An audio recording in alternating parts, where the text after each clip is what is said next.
The first one is by Dr. Areli Cuevas-Ocampo. I hope I'm pronouncing her name right. She's a medical doctor who follows a raw vegan lifestyle. She is a board certified in anatomic clinical pathology and neuropathology, and she's also certified in plant-based nutrition by the University of Winchester. She's an expert in raw vegan diet, and that is what she's going to talk to us about today. If you have any questions, just comment in the chat box, and I will ask her. So, Areli, are you here? Do you want to join us? I'm ready to join you. Hello, hi. So I think you have a presentation for us, don't you? I do, yes. So whenever you are ready, go ahead. Okay, I'm going to share my screen. Let's see.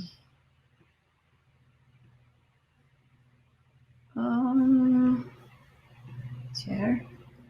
Okay. Yeah, go ahead. And that's my presentation. Can everybody see it? I can see it, so I assume everybody else can see it too. So I'm going to put like a presenter mode. Is that okay? Yeah, that's fine. Perfect. Okay, so thank you so much, Leila, for inviting me to this Plant-Based Expo 2021. I'm so happy because for me, it's just an amazing opportunity to make the plant-based movement aware of the correct way to follow a raw vegan diet. My name is Areli, as you mentioned, Cuevas-Ocampo. I am originally from Mexico City, and I studied medicine and pathology in my home country. I also repeated my residency in pathology and my subspecialty in neuropathology in the US. And then I moved to the UK to work for 2 years, but I'm back now in the US again after 2 years of living in the UK. And throughout my career, medical education, I've experimented on myself all the spectrums of dietary patterns that you can imagine. I grew up omnivore. I gained a lot of weight during my internship in medical school. That was back in 2006, 2007. I wanted to lose the weight, so I followed the Atkins diet because I didn't know anything about diets. I lost the weight, but I wasn't feeling great. Then I started reading more about nutrition, came across vegetarianism, veganism, and eventually that led me to raw veganism. And just as you was skeptical, there are so many stories that are not necessarily very encouraging to follow a raw vegan diet. There is a lot of misconceptions surrounding this concept, this extremist way of eating, and has a lot of bad reputation, honestly, unfortunately. But, I'm here to dispel the myths. Hopefully, it's a short period of time just to explain everything, but I'll try to be to the point. So having said that introduction, that's my disclaimer, and I'm gonna go through some of these outlines, definitions and clarifications. What is the human-specific diet? Evolution versus adaptation. Where is the science supporting this lifestyle? And how we can incorporate this diet to prevent inflammation, because as we know, inflammation is almost the root cause of most of our chronic degenerative conditions nowadays, and a little bit about microbiome and epigenetics with this lifestyle. So definitions, clarifications. The names that you see in pink, fruitarian, frugivore, raw vegan, raw food, are those dietary patterns that you don't necessarily have to cook your food. And there are so many adepts to these categories, but then we have all other type of lifestyle. For example, the vegan movement. Vegan is an ethical stand, as we know, but many people use vegan diet to refer to a plant-based diet. We have plant-based diet, we have whole foods. When people talk about whole foods, it's not necessarily vegan. Some people include meat in that category. That's why we use whole food plant-based. We have the nutritarians that only say focus on the highly nutritious food. We have omnivores. So all these definitions, but what does it mean to be a raw vegan? Well, it means that we eat our food in the natural state at the room temperature, however we find it in nature, from the original source. That means that if I have a fruit tree, I don't have it, but somebody collected for me and I bought it at the supermarket. So if I had a fruit tree and I just reached my hand, an apple, and I cut it, that's exactly what it means to be a raw vegan. Raw because it's unaltered, non-cooked, is perfectly cooked by the sun. The sun really is an important aspect in our lives for overall health, and also plays an important role in cooking our food. That's, one of the principles of this lifestyle. And vegan, because we are not supposed to be depending on other living beings to get most of our nutrition. So that's the lifestyle that I advocate for. There's some people who are raw foodists, but some of them include raw milk, for example, from animals, or raw eggs, or raw meat, even raw fish. So I'm not talking about raw foodism. Can be interchangeable sometimes. Some people call themselves raw foodists. I think raw vegan is more like what I actually embody.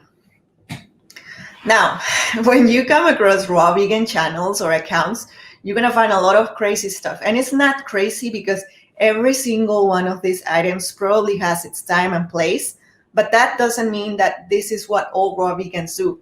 When people think about raw veganism, they think, oh, the fasters, the ones that do enemas, the ones that always are juicing or dry fasting or sun gazing or breatharianism or 30 bananas a day or water fasting, raw until 4, all these approaches and terminologies that people have used, and it's not necessarily bad. Sometimes people need enemas because they're so constipated. Nothing wrong with that. But until what point you are going to rely on enemas to flush your colon? If you have a high fiber diet, you don't need enemas. But that's another story. I just want to clarify that when we talk about raw veganism, I'm not talking about any of these concepts. If people are doing that and they claim to be raw vegans, just, follow the message of raw veganism, but not necessarily the other things. Again, it's not bad. Sometimes fasting, is therapeutic, but raw veganism has nothing to do with this, okay? Now, let's move on the human-specific diet. I just want to point out that if you're religious, the best argument to convince someone who is religious, in the Christianity, Adam and Eve, what was the first type of diet that they followed? Raw veganism. They were in the Garden of Eden, and they, even God commanded them to, you should eat everything that grows from the trees, from the plants, from the bushes. That's for you to eat. And those were the first raw vegans, if you are Christian and believer. If you are, on the other hand, atheist or agnostic, more scientifically oriented, and you believe in evolution, anthropology, etc., well, remember that for life to originate, we have, this kind of experiment where you resemble the original conditions for life to occur on Earth. When you had humidity, you had sunlight, you had warmth, you have water. And if you agitate those elements, there were some hydrogen molecules, carbon, oxygen, etc., to form the first elements. Carbon, carbohydrates, proteins, and then living organisms, etc. That's what evolution says, right? First, we have a nice primitive environment, then unicellular organisms, multicellular organisms, fish, amphibious, reptiles, birds, mammals, and then the Homo species, etc., etc. Whatever you believe, if you believe in this evolutionary approach, we necessarily needed the right environment, and the right environment for that is the tropics.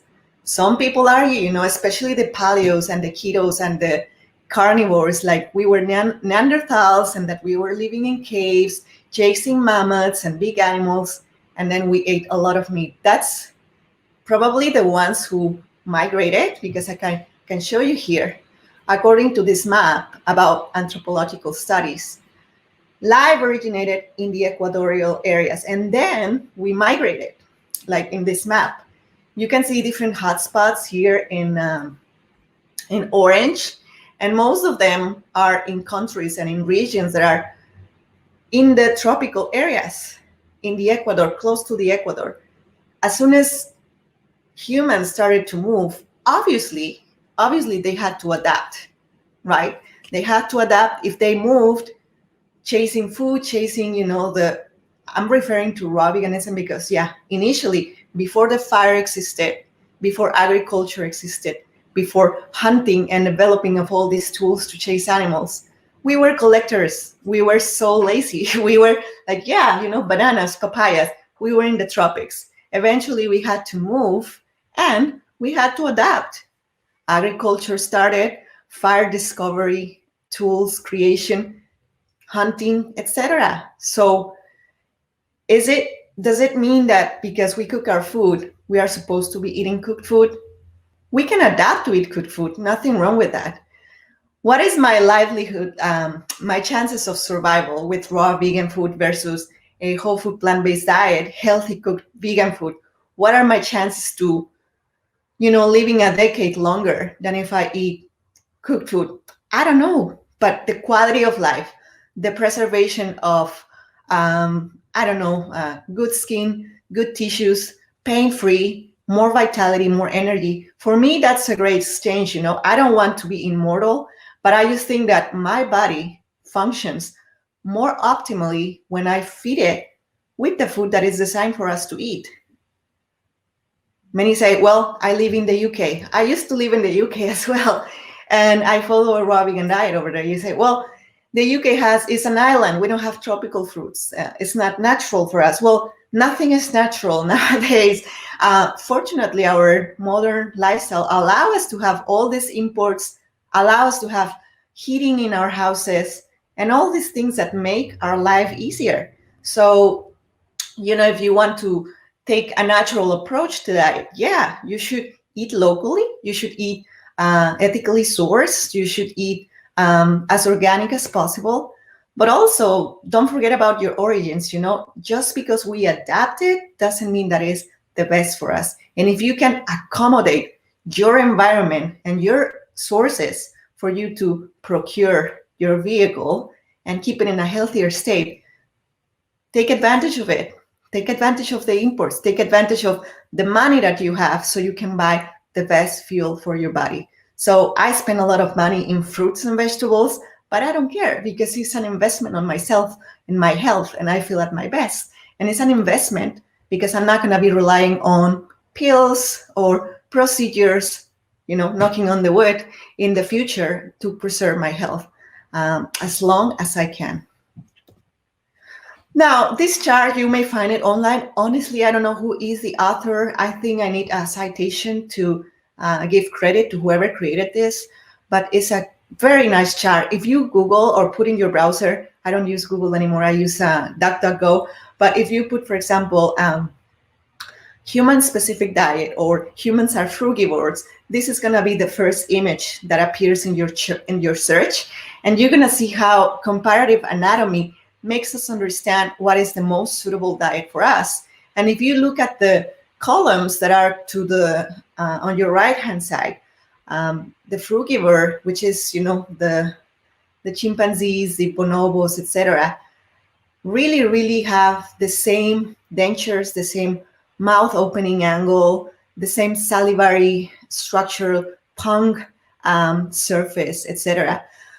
The length of our colon, the length of our small bowel, etc., is very similar. Obviously, we are not climbing trees, but we have that capacity. We have lost most of our mobility abilities because of our sedentary lifestyle, and everything in the modern societies made us deviate from what we were originally designed to do and eat. So if you compare by comparative anatomy, all the features of a frugivore versus a human, we are very similar. And I mean, this is not a conference for carnivores to convince you that we are not carnivores, but this chart is very good to explain the differences and the similarities. And again, our colon, salivary glands, liver size, limbs, locomotion, cooling system, nails, all these things, we really resemble the Homo species. We are Homo sapiens, but there are many Homos in that genera or classification in terms of evolution. Now, for me, the human-specific diet is something that is natural, that is attractive to the eye. That's why we have color vision, because we can detect what is ripe. We can smell what is good for us. There is no need to cook it. It's just right there. Obviously, if we live in Thailand or in Costa Rica, we will have access to our original diet. Now, PubMed. PubMed is a collection of medical literature and biological sciences that collects all the evidence to support something in terms of health-related issues. So if you go to PubMed and if you put fruitarian diet or raw vegan diet, you're going to find not many results. For example, I think I did this search maybe a year ago. If I put plant-based diet, I came across more than 500 results. Vegan diet, 53 results, etc., etc. Probably there are more studies nowadays. But if you put raw vegan or raw food diet, you find less than 100. And most of them are probably raw food diets for cats or raw food diets for pets, etc. The evidence of raw food diets on humans have not been necessarily studied at the scientific level. Now, remember that back in the 50s and 1920s to 1950s, doctors recommended smoking. Does that mean that just because doctors nowadays do not recommend raw food, that means that doesn't apply to us? Now we know that tobacco smoking is a cause of lung cancer. In the past, they promoted it. The medical system promoted it. Now, the medical system promotes still, unfortunately, a moderate approach to everything, right? Everything in moderation. Plant-based is getting momentum, but it's not quite there. You have all this push back and forth of the animal and the meat and dairy industry to say, yeah, milk is great and all these things. You will always find some scientific study to support your particular bias or your particular agenda, honestly. So we shouldn't, as I mentioned in this slide, we really need to wait for scientists to publish an extensive study to prove what is obvious. What is obvious for us is our human-specific diet, based not only on our anatomy, but also on those anthropological facts that I gave you. And science, for the most part, is descriptive, right? You can find science, again, to describe every single dietary trend that you want, and you're going to find science to support it, but not for raw veganism. And don't take me wrong, science is good. Science helps us understand reality, to avoid mistakes, and to follow the best approach for our greatest benefit. What are the features of a good scientific study? Well, it has to have a big sample with cases and controls, longitudinal, long-term, randomized, double-blinded, free of bias or assumptions. In the raw vegan diet, you're not going to find a great sample. Let's compare raw vegans versus cooked vegans. You're not going to find the right sample. Why?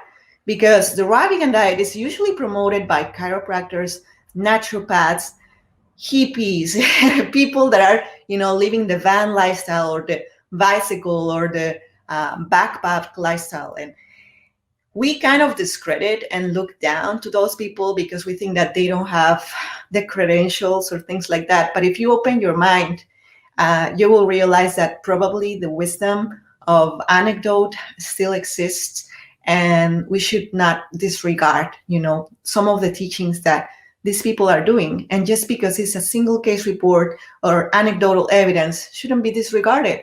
Every scientific endeavor starts with a case report, an observation, an anecdote, and from there we can collect a big sample and put it to a test. In the case of raw vegans, you have, people who follow a kind of like gourmet raw vegan, some people who are more into raw nuts and seeds and, raw vegan resemblances of every single food item that we know, like raw vegan pizza, raw vegan burger, raw vegan pasta, or things that are more elaborated, but are not necessarily the most optimal. So the topic of this talk is how to do a raw vegan diet. I'll just mention quickly that, again, in PubMed, if you look for raw veganism, some articles are going to pop up, like this is a case report, vegan tribal Ironman on raw foods and vegetables. Another one, changes in the quality of life. And in meal markers, after staying in a raw vegan institute, a pilot study. So you're going to find a little bit of evidence here and there. My favorite one is this one. Dr. Brooke Goldner on social media, she's Goodbye Lupus, and she guides with diet and lifestyle teachings women with lupus to overcome that autoimmune disorder. And she presents 2 case studies of 2 women who reversed in 6 weeks lupus nephritis with a raw vegan diet. So for me, that tells me a lot, honestly. Now, there is another PhD, I think, candidate, or maybe she's already a doctor, from New York University. And her thesis was about, is fruit eating responsible for big brains? And you can find this article in Nature or Science magazine. And basically the premise is that, yes, probably the reason why we evolved from our Homo cousins is because we actually, or the branch or the group of chimpanzees or bonobos, whoever are our more direct ancestors, those are the ones who actually were chasing for the most colorful, nutritious food. And that's usually colorful tropical fruit. So she explains a lot about that. If you're interested, this is something to check. This is basically, I'm going to skip it because probably I'm over time, but I just wanted to explain how to follow a raw vegan lifestyle. So what foods you should eat. And I put, in different sizes in my characters. At the top, our lifestyle is based on fresh fruits. People think, oh, fruit has so much sugar. Fruit is not enough. Fruit is deficient. This is extremist. I'm not saying only fruit. I'm saying the majority of our calories in this lifestyle should come from fruit, but not every kind of fruit. I'm not going to get all my calories if I just eat strawberries, for example. I really focus on tropical fruit because those are the most digestible friendly or digestion friendly. Those are the most hydrating, softer to my organism, for my digestive tract. Everything is packed in a nice presentation with tropical fruit. I can eat for breakfast, a couple of papayas, and I'm satisfied until lunch. That's just an example. Or I can do, mixing bananas with blueberry smoothie or spinach. Things that are combining or in the right combination, that's another whole subject. But I would encourage you to investigate more on yourself and educate yourself. Don't blame the ex-vegans or ex-raw vegans of their failures, and don't blame the diet. Let's just be honest, mature enough to understand that probably they didn't do it the right way. And how is the right way to follow this? Your calories should come from carbohydrates, and our carbohydrates in a raw vegan lifestyle is fruit. And again, prefer tropical fruit over mountain fruit like berries, blueberries. Those are great as complements, like to increase your antioxidants, to increase all the benefits of berries, but not necessarily should constitute your meal. Your meal should come, the bulk of it, of big, juicy, ripe, preferably local, but if you're in the UK, obviously they're not local bananas. Well, rely on imports, That's my big emphasis. People forget about the consumption of fruit and they focus on raw vegan burgers, raw vegan brownies. No, the purpose of this lifestyle is not to keep it raw, is to keep it as close as nature intended for us to eat as possible. So the fruit is the key. Then the vegetables, of course.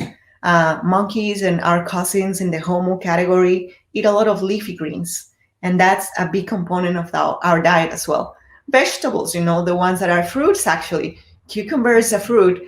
Tomato is a fruit. Zucchini is a fruit. Peppers are fruits. Everything that has a seed is a fruit. So yes, we eat a lot of fruity vegetables, but we also eat fruits, like in small quantities, obviously, like shredded carrots, beets, cruciferous veggies sometimes.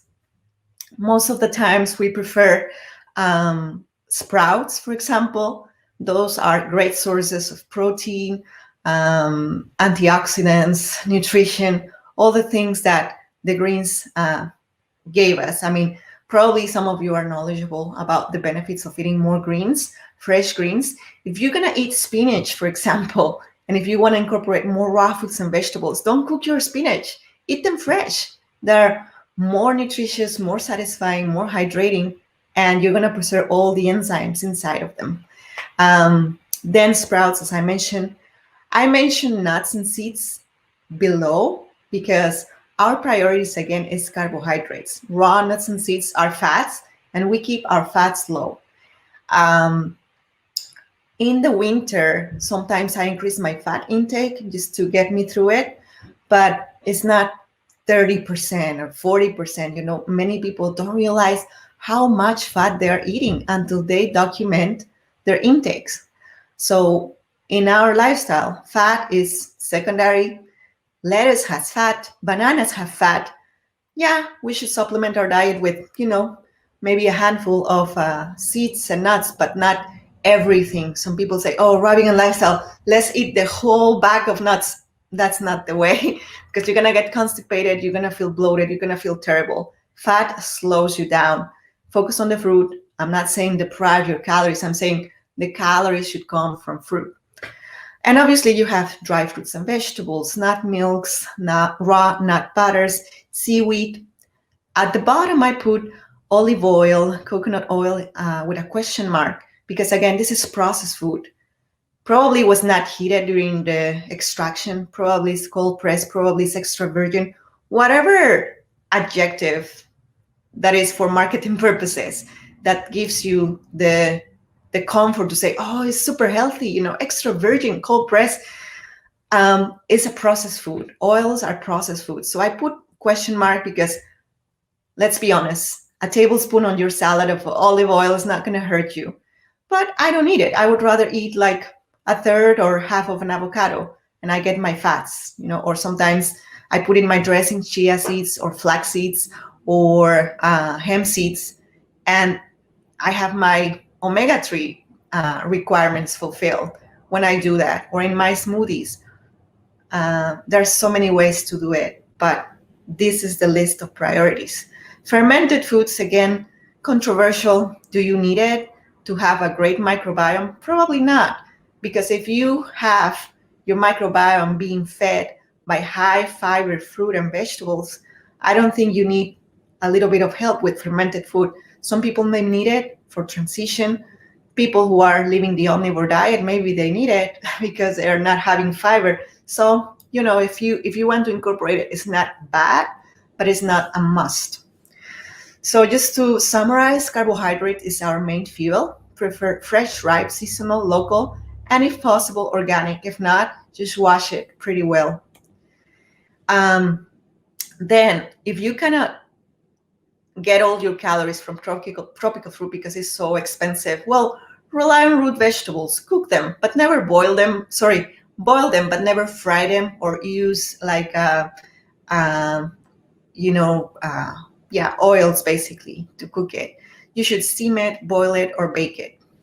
Rely on vegetables, cruciferous veggies, etc. Keep the fats low. How much is low? 8 to 10% of fats is ideal. And to have that awareness, again, you can use apps like chronometer.com. You can put your daily intake of whatever. Just document your calories, document the food that you're eating, and you will find out how much fat you are consuming. You will be surprised. Sometimes you will reach 25% and you didn't know. You thought that you were eating low fat, and it's not the case. I wouldn't go above 20% for health purposes. And this is a chart of comparison of oils. The red ones are the most saturated ones and the most not optimal for our circulatory system and our heart. So you can see coconut oil, it's like has this big red band because it's saturated and it's bad for you. Coconut oil for cooking is a no-no. Canola oil, sunflower oil, flaxseed oil, probably. But again, oils are processed food. I will avoid them, honestly. And protein, don't worry about it. Again, this is a screenshot of my chronometer track of what I eat on a day. I don't know if you can see, but I put bananas, blueberry, frozen and sweetened because I ate a smoothie that day. I put some dates, I put some chia seeds, and basically that was a big jar of smoothie. And I did it for practical purposes, But if you can eat whole food rather than blended, that's much better. But it doesn't hurt you. So I documented everything that I ate. And even though I'm a petite woman, I eat over 2,000 calories on a raw vegan diet. And you can see here on the left-hand side column, the bars, the blue, the red, and the green, my total protein and carbs and fat.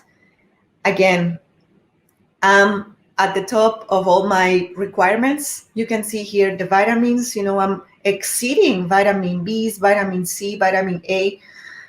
Sometimes vitamin E, I incorporate different type of nuts just to get my levels up. You don't have to eat 100% of everything every single day. Your body's so wise that when you don't eat something, it stores it. When you are deficient on something, it gets to the stores until our own stores are depleted. Then that when we fall in deficiencies. But again, this is just to point out that you don't have to have everything at once. My amino acids, with this same breakdown of all that food that I eat on a day, I have almost all my requirements in essential amino acids. There is no deficiency whatsoever. Iron, again, 82%. Well, tomorrow maybe I'll get 120% and I'll be fine. Focus on the greens. Many people neglect leafy greens, prefer them fresh, don't cook them. And that's why I say tender leafy greens. You wouldn't be inclined to, go and grass on kale. You will be more inclined to romaine lettuce or spinach or, I don't know, like a lamb lettuce, all these tender leafy greens, because they give you a lot of nutrition. Vitamins, of course, we are vegans, so B12 is always a must. And vitamin D, if you live in cold weather. Iodine, of course. Seaweeds gives you plenty. Calcium, everything has calcium. Oranges has calcium. Greens have calcium, and all the elements. Zinc, pumpkin seeds, everything is out there. How to get your vitamin B12? I prefer methylcobalamin. It could come sublingual presentation or in spray. You can get intramuscular injections every 3 months or so, but I prefer, just sublingual. That's less traumatic for me. And vitamin D, if you can get sun exposure, great. If not, get supplements, especially during the winter. So I didn't touch much on everything else because I want to have room for questions, and I don't want to rush, So I think this is a message that I wanted to convey. And if you have any questions, I'm happy to answer them. Follow me on my social media at Raw Vegan Doctor. I try to update you with what's going on with my life in terms of the events that I'm going to be giving presentations, or, sometimes I share my food, what I eat, things like that. Everything with the purpose of improving the health of the people who follow me on social media. So thank you so much for listening, and I'm happy to get any questions. Thank you. That was very interesting. I don't know much about a raw vegan diet, I have to say, but I was actually surprised to hear that the bulk of the diet should be fruits. So how many fruits do you eat per day? Just a rough idea. Yeah, like for example, as I said, I usually don't have breakfast because I do the intermittent fasting thing, which is very beneficial. But for beginners, probably my breakfast will be 1 papaya, or if I can pack 2 papayas, that will be my breakfast. Then for lunch, I will have I put to soak some chia seeds, and I blend maybe 2 bananas, and then I throw the chia seeds in, and it's kind of like a nice pudding. And I top that with more chopped bananas and blueberries, and maybe some walnuts on top. So that will be my lunch. Sometimes if I'm still hungry, I will eat something along the same line, like more bananas, or maybe I have apples with me. I just keep it practical. So many people do more elaborated stuff, but let's say I already had 2 papayas. So in my smoothie and my bowl with bananas and blueberries, probably 4 bananas, maybe a cup of blueberries, maybe a handful of walnuts, maybe 2 tablespoons of chia seeds. And that was my banana blueberry pudding, if you want to call it that way, for lunch. If I want to snack on something, more bananas, more apples. And then at lunchtime, I forget about fruit and I have a huge salad. I mean, huge. Lots of leafy greens, chopped tomatoes, half of an avocado. I do dressings to make it thicker with celery, with zucchini. So instead of adding more avocados, I make a more thickened dressing, just relying on a little bit of fat. And it's so satisfying and delicious, just a matter of educating yourself and being more creative. But yeah, sometimes I eat mangoes instead of papayas for breakfast, but it's always fruit in the morning and lunchtime, and then I focus on the veggies. Okay, that sounds interesting. And I have a question. Somebody's asking, what about legumes and whole grains? Do you just have them like sprouted or? Yeah, I sometimes eat sprouts in my dinner, like my toppings, probably like alfalfa sprouts or lentil sprouts, but it's not necessarily like my main focus. I know that beans are emphasized a lot in the cooked plant-based whole food diet, but it's not necessarily something that is a must. You know, I can get all the nutrition from beans, from fruits and leafy greens and seeds. It's interesting you say that, because although I love legumes and I follow a no oil whole food plant-based diet, I don't think I eat that much. I actually eat more fruits and vegetables. But one of the things I didn't know is that you mentioned it is actually okay to steam or even boil your vegetables and mushrooms. So if you because somebody was asking, it is probably much easier to be a raw vegan if you're in a warm climate. So, Yeah. In the UK, when it is cold, it is okay to actually boil and steam the vegetables and maybe even make a soup or something? Of course. I mean, there is a lot of myths in the raw vegan movement. Some people think, oh, if you cook your food, it's toxic. The toxicity of cooking our food comes from heating the fats or heating things that are going to generate trans fats or acrylamides, things like that. If you cook or boil with, just boil or steam some veggies, well, probably you're going to kill a little bit of the enzymes, but not 100%. You're still going to get some nutrition. So I don't think there's anything wrong with that. Okay. For me, I don't choose to do that because I just feel like my energy is just like, oh, I need to rest after a meal, that even if it's cooked steamed veggies or something. But, if you're in the winter, I used to do that once in a while, like, okay, I need something warm, and nothing wrong with that.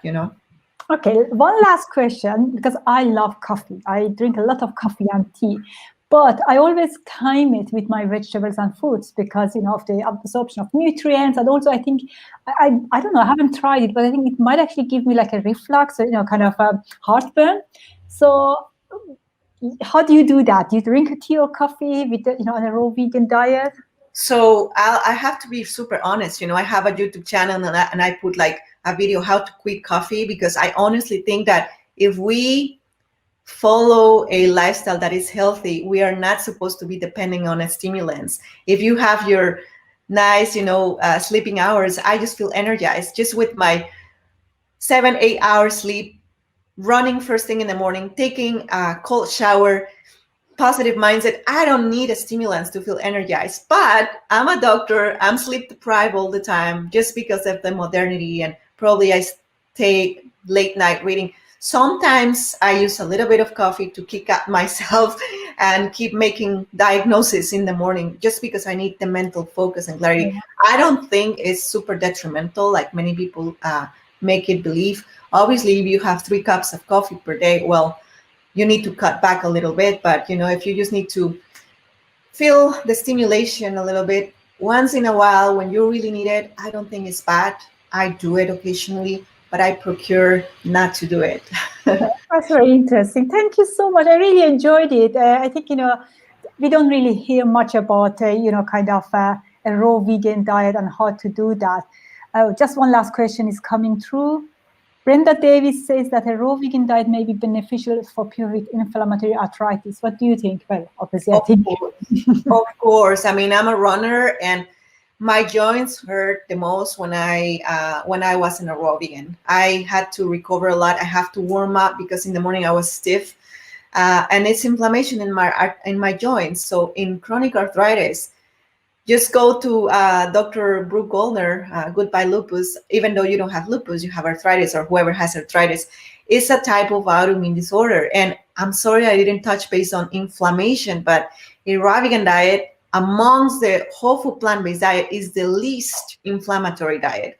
So fruit is anti-inflammatory, raw meat is anti-inflammatory. So if you want to decrease your pain in arthritis or any autoimmune disease, incorporate like 90%, or if you can, raw vegan, and you will improve tremendously. Yeah, to be honest, I think, because I used to suffer from chronic migraines, I think if you're in pain and you're desperate, definitely try it. Why not? Just give it a try. So that was lovely. I really enjoyed it, Areli. Thank you so much for joining us. And I think it is lunchtime, your time, isn't it now? Yeah, it's lunchtime. All right. Have a nice day, and I'll speak to you soon then. Take care. Yeah, thank you for having me. Have a great time. Bye.